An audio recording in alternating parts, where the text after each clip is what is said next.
Welcome back to the Form First podcast. You're joined by your hosts, Sam and Ben. In this podcast, we drop free game on training, nutrition, recovery, and everything between. Sam, have you been taking your creatine lately? I absolutely have, mate. I took Yeah? it this morning. Oh, good. How about you? Yeah, absolutely. Every morning. Happy days. How much do you take? 10 grams. 10 grams a day. Yeah. Powdered creatine? Powdered creatine monohydrate. Yeah. Have you always taken 10 grams? No, I did a loading phase once until I found out you didn't have to do that. Yeah, I think a lot of people do the loading phase. Just reading up on like bodybuilding.com forums back in like 2014. And you're like, yeah, you need to take like 20 to 30 grams per day for 2 weeks to get into your system. And then you find out you don't actually have to do the loading phase. Yeah. You can just take 5-10 grams and be patient and you'll get Yeah. the same benefit without the GI distress. Yeah. You have to be a camel to Yeah. have 20 grams of creatine a day. You have to drink like so much water Yeah. so that you're not dehydrated and Yeah. all that type of stuff as well. Yeah. I think it's a lot of it might be a bit of like a marketing technique to make you use a bit more creatine. I mean, the only 100%. benefit of a loading phase, and if for those that don't know, creatine dosages are typically 5 grams per day, but more research is coming out to say that you might get some more benefits increasing that up to maybe 10, 15, 20 grams for some people. But a loading phase, some people take a large amount for a week to 2 weeks to get the creatine into your system quicker. Yep. But if you just take the normal dose for 2 weeks, it'll be in your system. So you Yeah. can just be patient. Yeah. And, like I was saying before, it's obviously in that phase, you need to drink the sufficient amount of Yeah. water for the creatine to actually enter the muscles and be effective. Mhm. So the loading phase might just be a bunch of wasted stomach upset, like you were saying, the GI issues and stuff. Yep. Yep. So, yeah, great point. Yep. A hot topic at the moment with creatine is creatine gummies. I think a thing that people don't like with creatine, powdered creatine, is maybe the taste or the grittiness of it. Yeah.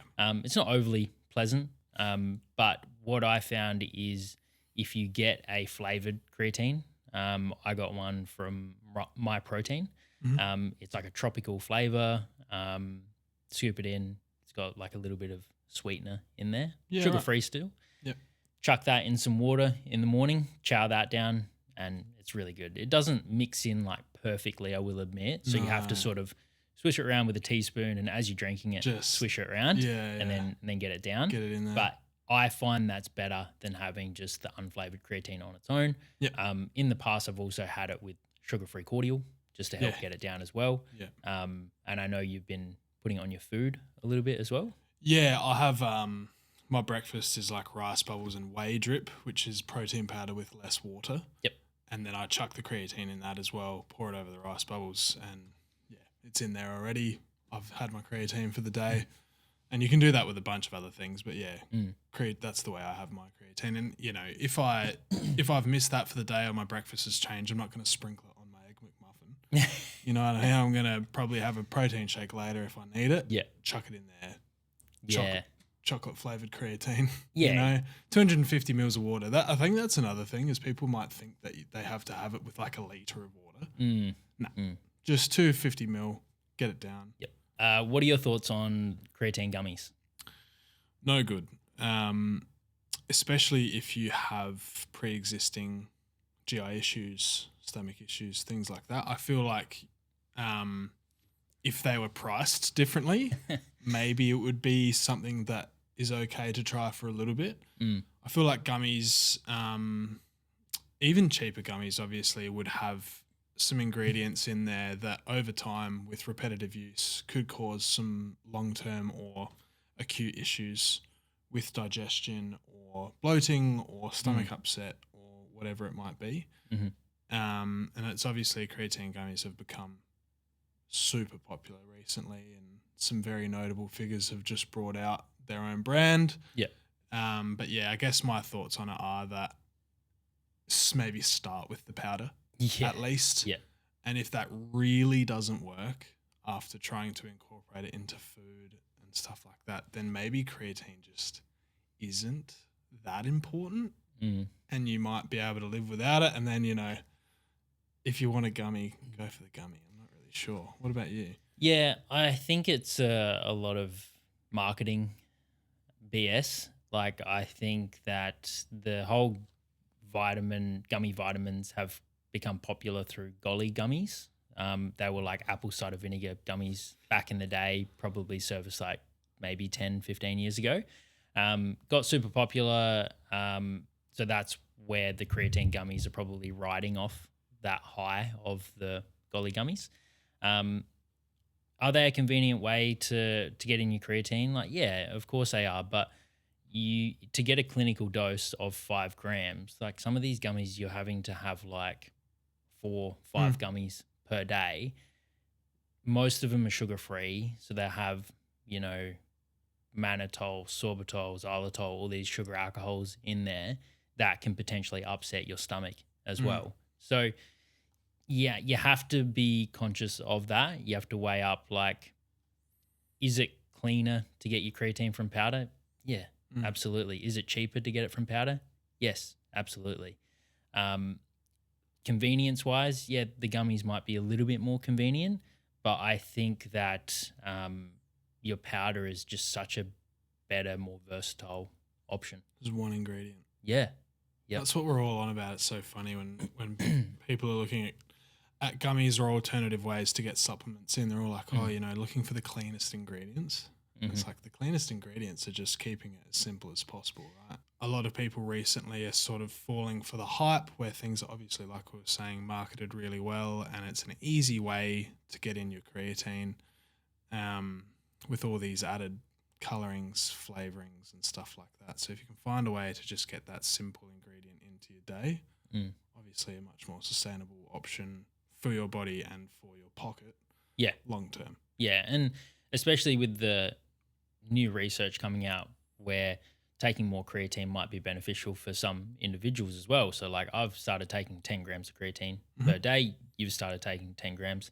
For me, that's 2 heap scoops. It's not much. It's like obviously 10 grams of creatine powder and then some fillers in there from the sweetener and stuff from the one that I take.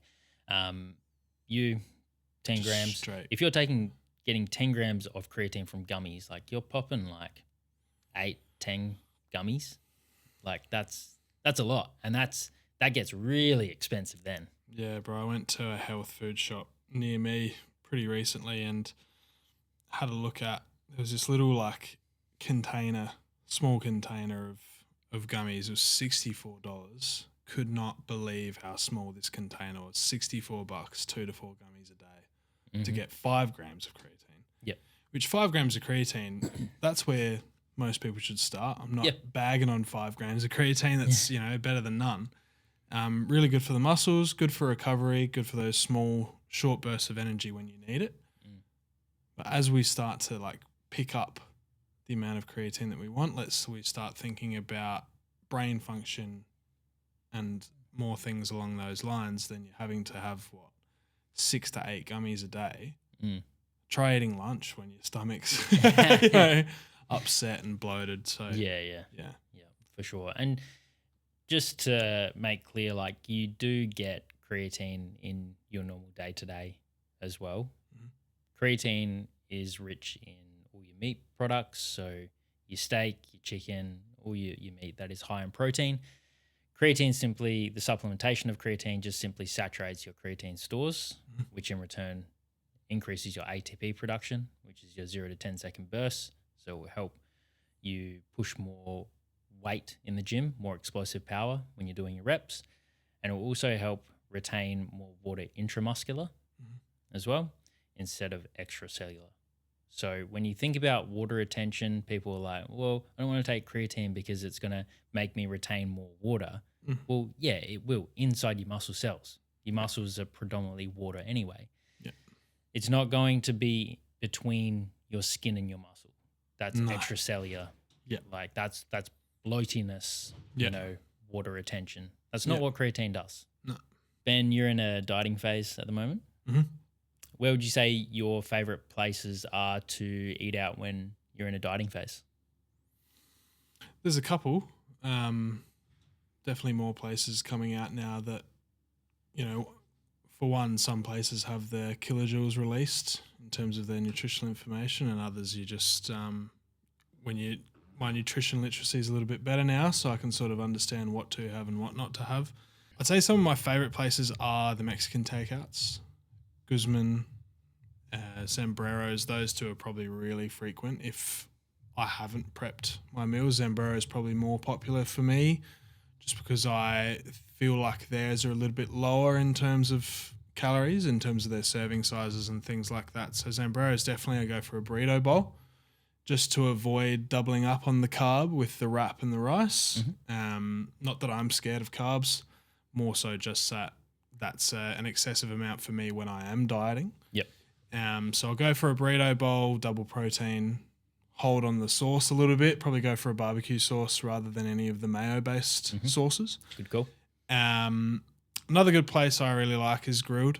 Yes. Because you can, for me, what I do is I almost build my own.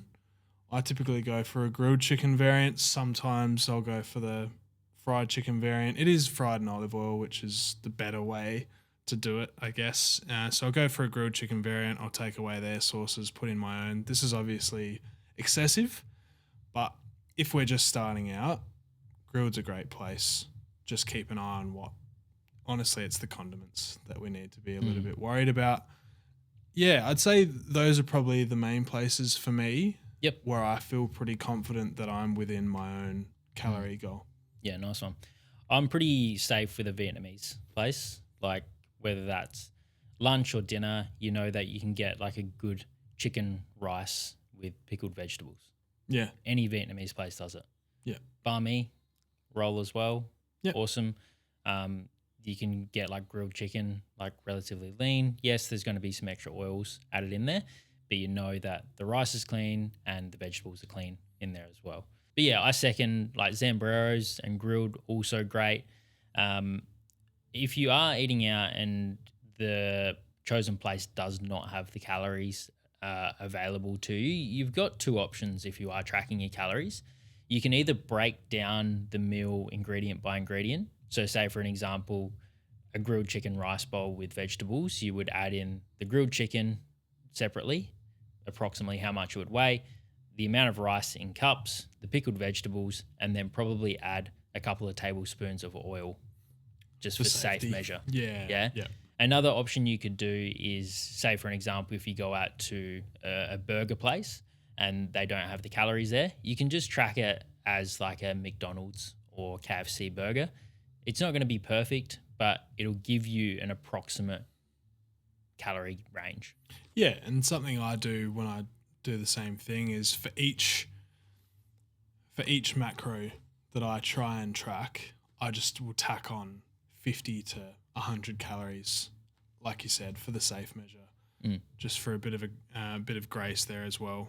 And I guess something else you can do if you know you're going to eat out and the place doesn't have the calorie count is just to bank a little bit for that week or that day. We've spoken about calorie banking before, whether that's taking out the 20 grams of peanut butter each day. That's 100 calories. Yep. You won't miss your peanut butter that week, and that's another 500, 600 calories you can play with. And then if we're doing that safety measure on top of the bank, you should be pretty safe. Yeah, especially if your dinner meal is 500 calories and you've banked already 500 calories. Chilling. That's 1,000 calories that you can play with without spilling over. Like you're probably not going to go over that if you're in a dieting phase, hopefully. And just remember that you are in a dieting phase. But yeah, I think these places, although they have their calories on the menu, we have to take into consideration that they're not out the back with food scales weighing out the chicken portions, the meat portions, the rice and the vegetables and the oils. They're approximate and they can have variation, just like packaged goods can have a variation of up to 30% in a supermarket over under, right? Yep. Which is a lot. It's a lot of calories. So Yeah. if you're thinking about 1,000 calorie meal, well, that could actually be 700 calories or it could be 1,300 calories. Yeah. And this is why I talk about condiments so much. Normally, the meat, the veg, and all that type of stuff inside your burger or on your plate is going to be within 5% each time. for me, it's always the sauce. You're either going to get the most mayo-drenched burger, or it's going to be they used a little bit more oil in your pasta this time and different things like that. So that's why I harp on about condiments so much. Yeah. The herbed mayo from Grilled, Go on. so good. Yeah. I love it. It is that with the original chips, like salty, you got the zesty mayo. It is to die for. Yeah, and keep in mind, you can live. Yep. We're not freaks. Not everyone on planet Earth is a bodybuilder. Yes. Those guys have to be careful of chips and herbed mayo. But feel free to live. If you don't want protein one night and you've gone out to Italian and it's just pure carb, go for it. If you've prepared for it, cool. If you haven't, fine. Just pick it up the next day. Keep with that consistency. One day out of the week or, 3 days out of the month isn't going to define, your progress unless you're eating 20,000 calories, which you're not. So, definitely not. And if you do go out for pasta, say, or pizza, like Italian is like probably moderate protein. When you get home, you can always top up with a protein shake. You can always have a protein shake just as a good measure, just so that you hit your protein goals. Obviously, if you feel really full and satiated and you're like, I feel like I've probably spilt over calories here, or I feel fine, don't. If you're still hungry, protein shake, that'll keep you nice and satiated. At the time of this recording, 2026, February, I don't think there's ever been a time in the past where there's been so many fit people, social media fitness influencers on Instagram, TikTok. And everywhere. If you are starting your journey, it can be pretty intimidating, right? Yeah, 100%.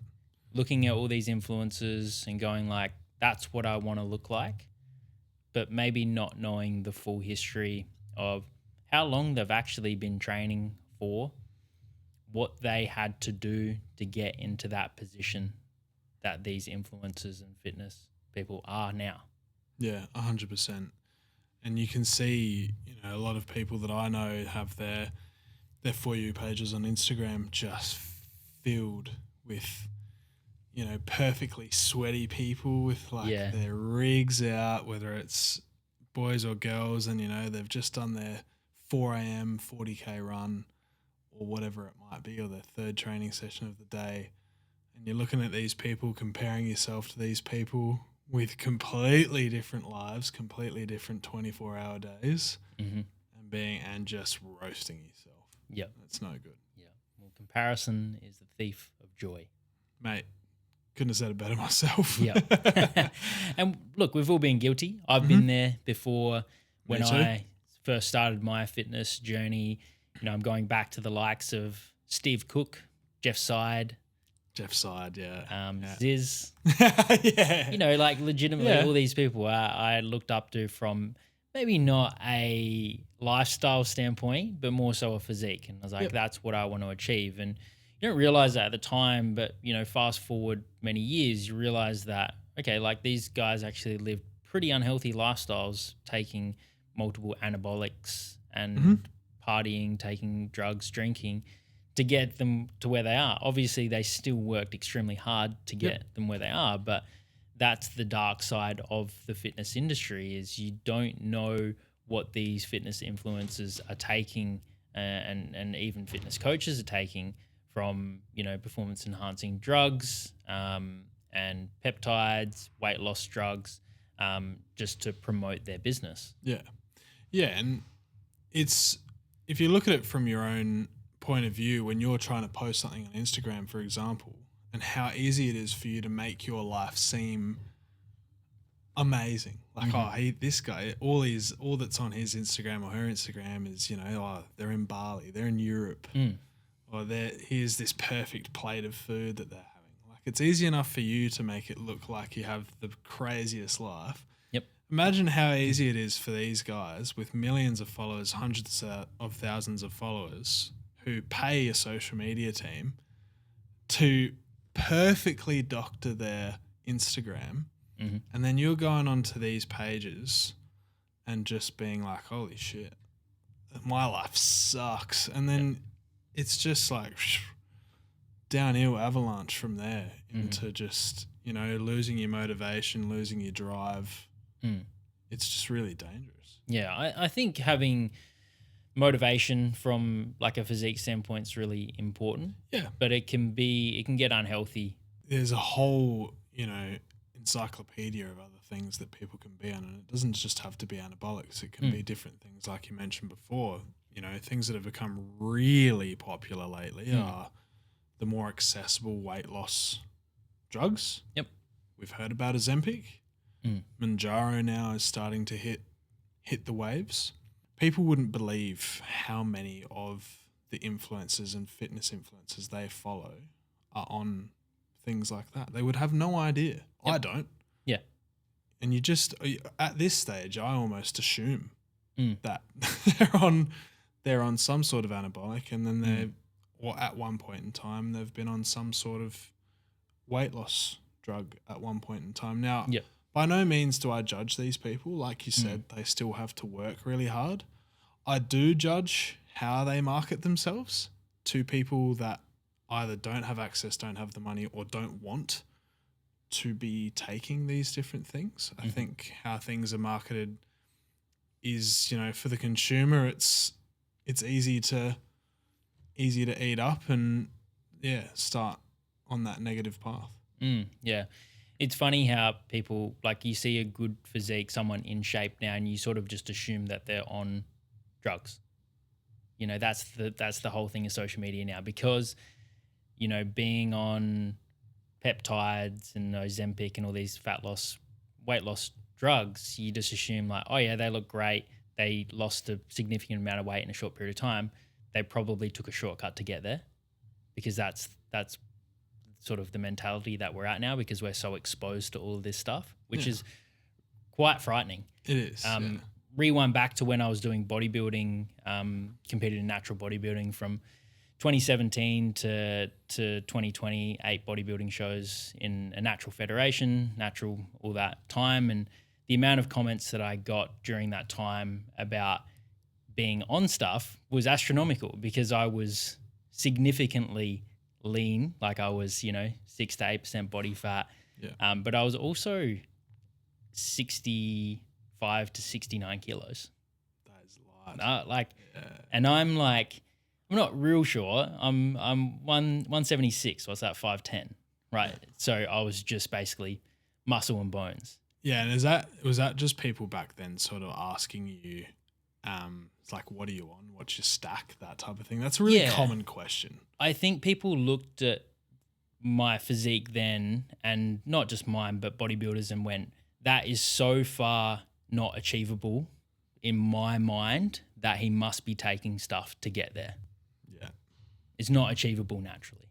Yeah, I'm glad now that I feel confident in being able to tell who is and who isn't on different things. I still compare myself to people, but I feel like I have gotten a bit of a rein on it now, to where I compare myself in a bit more of a more motivational way, where I'm like, okay, they're at this point now, they're natural, but like they're doing a lot less now than they were before to get there. Yeah. So we've spoken about this, following someone's rise to get where they are, and just using it more as a healthy motivation rather than a way to put myself down. All that stuff now makes me want to do is get in the gym, get my steps done, eat good, sleep good, and drink water and hydrate myself. That's all it makes me want to do. It used to buck me up like it did with many of us, but now somehow I've been able to convert that into some good motivation for myself.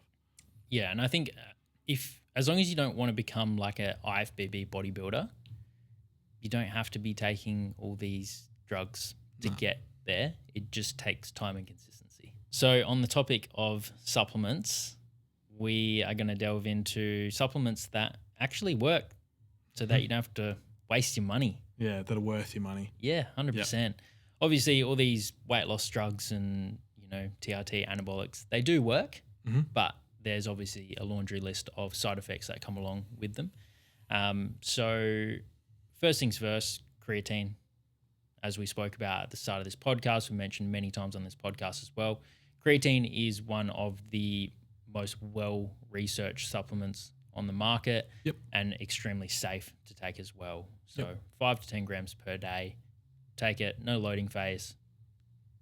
Take out the gummies. Don't need those. Yeah. Just powder. Yeah. Just powder. Yeah. Dry scoop it if you need to. That's it. Can we talk about fish oils? Yep. Yeah. Omega-3 fatty acids. Omega-3s, fatty acids, yeah. Starting off with, normally with supplements as well, we might just preface that starting off with the lowest recommended dosage amount, Yep. letting your body get used to it, and if it all feels okay after a week, you can start to take a bit more. The same goes with the fish oil tablets. I've only just started having them again. Mm-hmm. I'm doing 3 at the moment. Yep. I'm quite active at the gym playing soccer. Yep. So I have 3 for general health and for a little bit of the cardiovascular and heart health. Yeah, fish oil is actually really good for brain health as well. Okay. So memory, cognitive function, very good for skin, nails, hair, and also your joints. So client was complaining about knee pain, and I was like, well, have you been taking your fish oils? Like, no, I forgot. Started taking fish oils again. Week later, knees are all good. Yeah. Amazing. They are incredible. Anti-inflammatory properties. Yep. Yeah. Yep. Fantastic. And with the dosage wise, 2,000 milligrams is a great place to start. I also take 3 capsules, so 3,000 milligrams. Yep. And I just dose that in the morning with my creatine. Yep. So you do 3 a day. 3 a day. Okay. I'll have them at night. Yeah, doesn't matter. Doesn't matter the timing? No, dosage Perfect. doesn't matter. Perfect. Yeah, take them whenever you want. Make sure you have them with food. Yes. just to Yeah. let you know. Yeah, majority of these you have to have with Yeah. food just for ease of digestion. Doesn't have to be a meal. Just line your stomach. But just something like even if you have it with like a protein shake or a piece of fruit. Yep. Yeah. Vitamin D. Yeah. Great one. This is something that obviously we live in Australia and we get beaming sun for most part of the year. You actually absorb most of vitamin D3 obviously through the sun, but during the mid part of the day. Now, mid part of the day, I'm here training clients. You're doing the Generally same inside as well. Yeah. inside programming, massaging, training clients as well. So we mostly can't really get out during that time. So I take a vitamin D3 supplement on a daily basis. So the dosage of vitamin D3 is 1,000 IU, and I take that when I'm not getting sun exposure. So usually on the weekends, I'm usually out and about in the sun, so I won't take it on the weekends. But during the week at work, I usually will take it religiously. Yeah. Perfect. Yeah. It's something we have in the fridge. I'm normally out and about in the day. It's just something I haven't added into my routine yet. What other things can vitamin D be good for? Vitamin D is great for immune health, supporting calcium production, and also mood regulation. Yeah. Just to name a few. There's a heap Yeah. more that it does, but they're the main functions. Yeah. Feel free to do your own research if you want to have a look at it. Yep, for sure. I take a probiotic on the daily as well. I have IBS, so my stomach isn't fantastic. I feel like a probiotic does help aid digestion, keeps me regular as well. Yeah, and the good thing about all of the supplements you have mentioned are that they're extremely accessible. It's all over the counter stuff, all affordable, as it can come in quite bulky packs that can last a long time depending on your dosage, obviously. So I think that's these are all fantastic supplements to start with. You can obviously delve into more things, and if you've got a GP or a dietitian, obviously ask them about it as well. Ask ChatGPT all you like. Just make sure that you do a little bit of your own looking into as well, as ChatGPT can be a bit more centralized to other countries like America. Yeah. So, yeah. But yeah. Typically, anything you get over the counter in Australia is going to be very good because it has to go through TGA, and we have very strict rules. Whereas when you purchase supplements from the US, for an example, they are so much more laxed. So their quality control is just like out of control. I actually saw a supplement pop up the other day, which was like a health food supplement to help with sleep, and it actually contained Viagra in there. Awesome. I shit you not. And there was like this health warning sent out, and I was like, it wasn't an Australian supplement, obviously, Yeah. but this is the stuff that happens. You know, things get mixed up. Whereas in Australia, things have to get batch tested every so often. So the Right. quality control is significantly better. Yeah. Yeah. So it doesn't really matter on brand preference what you Yep. get in Australia. I would just go into your local chemist and check out what's on special. There's some pretty wild specials that go on, and just shop the specials. Sammy, what about some supplements that we could avoid for the time being? Yes. Well, I think top of the list for me is greens powders. I think they are a waste of money, and I think they're a band-aid fix as well. Oh, absolutely. Yeah. People that take greens powders, they're not consuming enough fruit and vegetables. Just go buy fresh fruit and veg. You know, I think these greens powders, they work out to be like $2 per serve. That's know, crazy. It's insane. So you add that up, say across a week, $14 for an example for a week of greens powders. $14 could get you all your fruit and veg if you go to the farmer's market, for an example. Even if you went to a supermarket and shopped the specials, you can probably feed yourself for a week with fruit and veg there, Put them in the bin with your gummies. pretty much. Yeah. Yeah, it doesn't fix habits, and it tastes like shit. And vegetables, most of them, don't taste like shit. Mm. You can cook veggies however you want. The greens powder comes as greens powder, and it tastes worse than creatine. Yeah, By a mile, it will taste so bad. pretty average. It's a revolting color as well. They could try a bit harder with the coloring, I think. Yeah, If your GP or dietitian is recommending greens powders, see another one. Yep. Get them off. Get them off the schedule. 100%. Yeah. Yeah. Prioritize fruit and veg. Whole foods first, supplements second. Yep. Absolutely. Any more that you can think of? Yeah, I think fat burning pills is another marketing gimmick. I think mostly just caffeine I and was going to say they're filled L-carnitine. with caffeine. Yeah. So yes, they will increase your energy and make you expend a bit more energy. But to be honest, so does a coffee. So does a sugar-free energy drink. So does green tea. They will do the same thing. So it's all marketing, and a lot of these things are very expensive. You know, like Yeah. 30 servings for like, $79.95. So not worth it in my opinion. I think don't fall for that marketing trap. Just get natural caffeine in from coffee, green tea. And that's a wrap for episode 20 of the Form First podcast. Thanks for listening in. Don't forget to rate the show on Spotify and subscribe on YouTube. And we hope to see you on the next episode. Bye. Peace.